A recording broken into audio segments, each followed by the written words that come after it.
नमस्कार दोस्तों, इसकी स्टोरीज चैनल में आप सबका हार्दिक स्वागत है।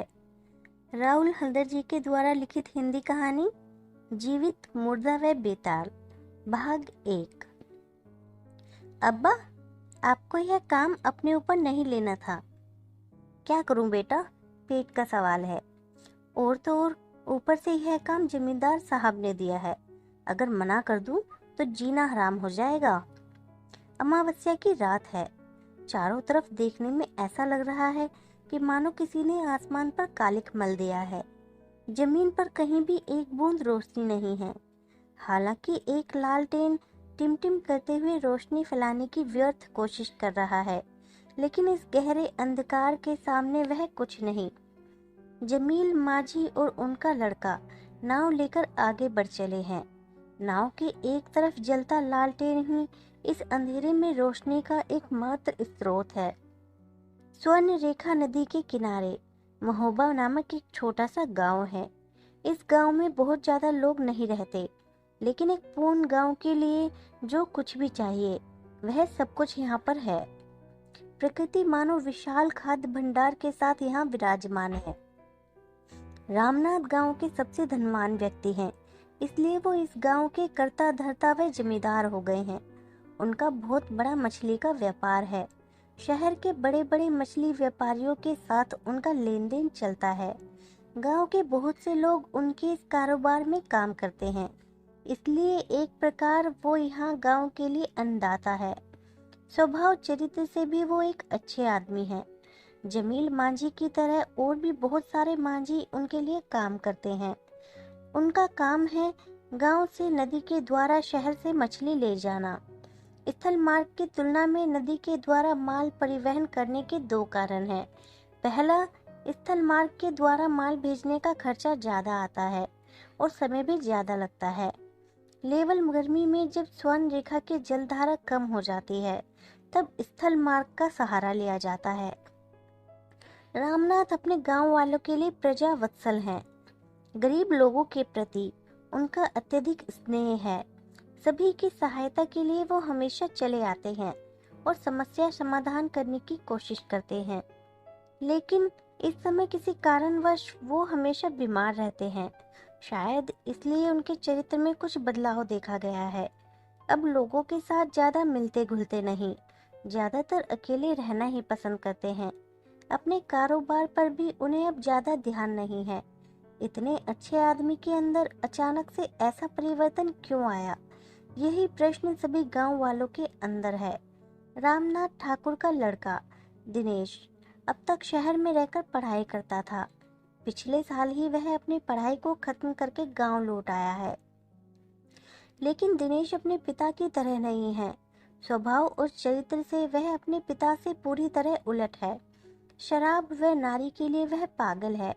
इसी बीच उसने गांव में अपने जैसे कई और मनचले लड़कों का जुगाड़ भी कर लिया है। अब अपने पिता की बीमारी के चलते कारोबार की पूरी जिम्मेदारी उसके पास आ गई, तो उसे मानो पूरा साम्राज्य मिल गया तथा एक एक करके उसके सभी गलत कामों की सूची सिर चढ़कर बोलने लगी। धीरे धीरे दिनेश और उसके दोस्त गांव की लड़की और महिलाओं के सरदर्द का कारण बन गए। गहरा अंधेरा छप छप की आवाज करते हुए धीरे धीरे जमील माझी की नाव आगे बढ़ रही है। माझी नाव के एक तरफ बैठा है और ठीक उसकी दूसरी तरफ उसका लड़का बैठकर पतवार चला रहा है। नदी के बाएं तरफ घना जंगल है। वहां से कुछ रात जागने वाले पक्षी आवाज करते हुए इधर उधर उड़ रहे हैं। अंधेरे में इन पेड़ों को देखकर ऐसा लग रहा है कि दानवों का समूह खड़ा है। अब्बा, मुझे डर लग रहा है। डरो मत बेटा, हमें यह काम करना ही होगा। इसके अलावा कोई उपाय नहीं है। हमारे ठाकुर साहब अब पहले के जैसे नहीं रहे, अब बदल गए हैं, वरना ऐसा कभी नहीं करते। अपने लड़के का कांड लोगों के सामने ना आए, इसके लिए साहब अब कुछ भी कर सकते हैं। अब्बा, उस दिन क्या हुआ था? अभी यह सब नहीं बता सकता, तू जल्दी हाथ चला। नहीं अब्बा, क्या हुआ था, बताइए। इसके बाद जमील माझी ने अपने लड़के को जो घटना बताई वह कुछ इस प्रकार थी। पिछले दिनों जब बारिश हल्की आंधी रुकी, उस वक्त रात के लगभग 1 बज रहे थे। जमींदार साहब के गुणवान लड़के को शराब पीने की नशा जागी। अपने पिता के कारण वह घर में शराब लाकर नहीं रख सकता, इसलिए चुपचाप घर से निकल अपने एक दोस्त के घर की तरफ चल पड़ा। 1 घंटे के बाद दिनेश और उसके 4 दोस्त शराब के नशे में झूमते हुए जमींदार के घर की तरफ लौट ही रहे थे। दिनेश ने कुछ ज्यादा ही पी ली थी, इसलिए उसके दोस्त उसे घर छोड़ने आ रहे थे। इसी तरह नशे में झूमते हुए वे सभी मंदिर के सामने वाले रास्ते की तरफ चल पड़े। रात गहरा अंधेरे वाला है, इसलिए सभी के हाथों में एक टॉर्च थी। हालांकि उन सभी के टॉर्च की रोशनी से रास्ता चलने लायक नहीं था, क्योंकि नशे में वो सही से रास्ते पर टॉर्च नहीं दिखा पा रहे थे। उस रात को बारिश से बचने के लिए भोला पागल मंदिर के चौखट पर ही सो रहा था। इतनी रात को दिनेश और उसके दोस्तों को रास्ते से आते देख उसके दिमाग में एक शैतानी बुद्धि आ गई। उन सभी को डराने के लिए वह मंदिर की चौखट से सीधे रास्ते पर उनके सामने कूद पड़ा। पहले वो सभी यह देख डरकर इधर उधर गिर पड़े।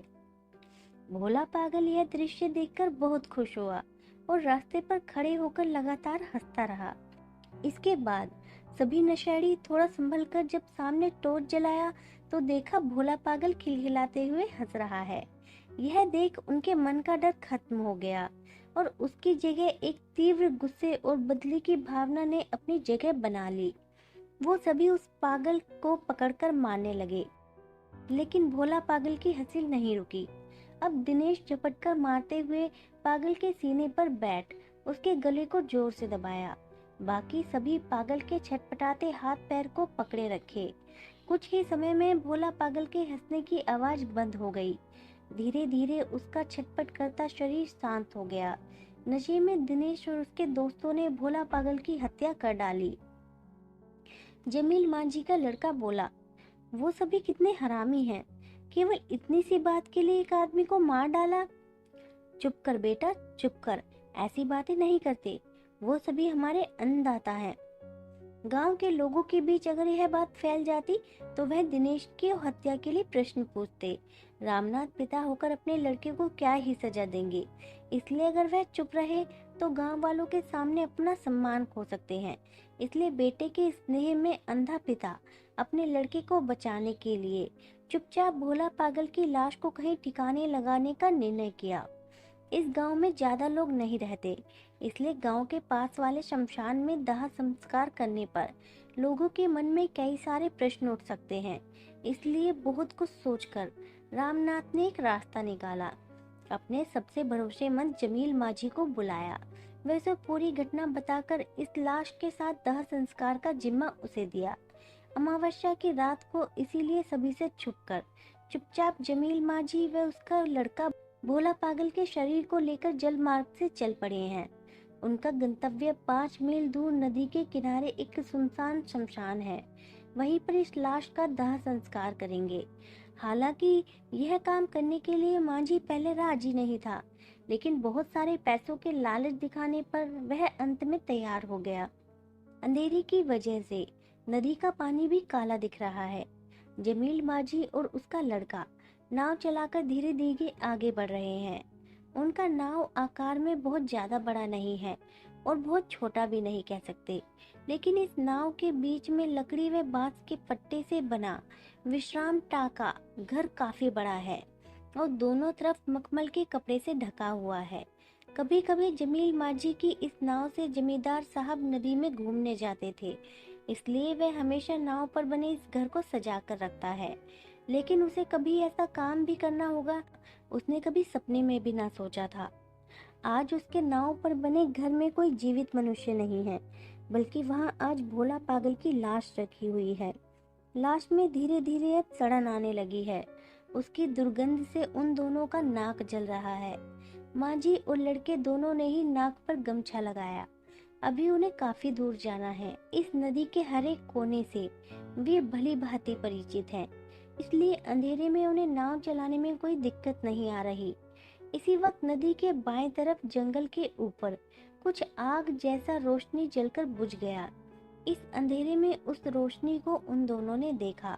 मांझी का लड़का तुतलाकर बोला, अब्बा, ओ अब्बा, वो क्या था? इधर उधर मत देख, नाव चलाता रह। जमील मांझी ने उसके डर को भगाने की कोशिश करनी चाही, लड़के को चुप करा दिया, लेकिन उस रोशनी को उसने भी देखा था, इसलिए मन ही मन वह कुरान शरीफ पढ़ने लगा। आज आसमान व चारों तरफ शांति है, शायद आज फिर आंधी बारिश आने की संभावना है। आसमान शांत है, शायद बारिश आएगी, इसलिए इधर उधर ज्यादा मत देख, इससे और देर हो जाएगी। ये बोलकर मांझी अपने लड़के के मन को शांत करना चाहा। इसी बीच ना जाने कहां से एक जोरदार हवा आई, लालटेन की आग तुरंत ही बुझ गई। इसी बीच वह हवा टाका घर के एक तरफ के पर्दे उड़ाकर उसके अंदर प्रवेश कर गई, लेकिन अद्भुत तरीके से वह हवा दूसरी तरफ से बाहर नहीं निकली। कुछ ही मिनटों में सब शांत हो गया, अभी कहीं भी थोड़ी तेज हवा नहीं है। इसी बीच मांझी ने फिर लालटेन को जलाया। कुछ मिनट पहले के अद्भुत दृश्यों को देख दोनों ही शांत हो गए थे, दोनों कुछ भी नहीं बोल रहे। मांझी का लड़का किसी मशीन की तरह पतवार चला रहा है और मांझी आंख बंद कर मन ही मन कुरान पढ़ रहा है। अब उन्हें ऐसा महसूस हुआ कि नाव पहले से थोड़ा भारी हो गया है और पानी में कुछ ज्यादा ही डूबा लग रहा है। नदी का पानी नाव के अंदर उछलकर गिरने लगा। ऐसा लग रहा है कि नाव के ऊपर बहुत भारी कुछ अचानक चढ़ आया है।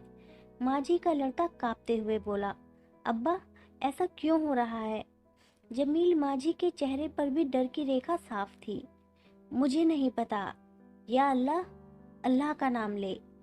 इसी वक्त टाका घर के अंदर से एक हंसी की आवाज सुनाई देने लगी। बहुत तेज नहीं, कोई धीरे धीरे हंस रहा है। इस अंधेरी रात को नदी के ऊपर तैरते नाव में दो मनुष्य और एक लाश। लेकिन अचानक नाव पर बने घर में कौन है जो हंस रहा है? आगे की कहानी सुनने के लिए हमारे वीडियो को लाइक और चैनल को सब्सक्राइब करना ना भूलें।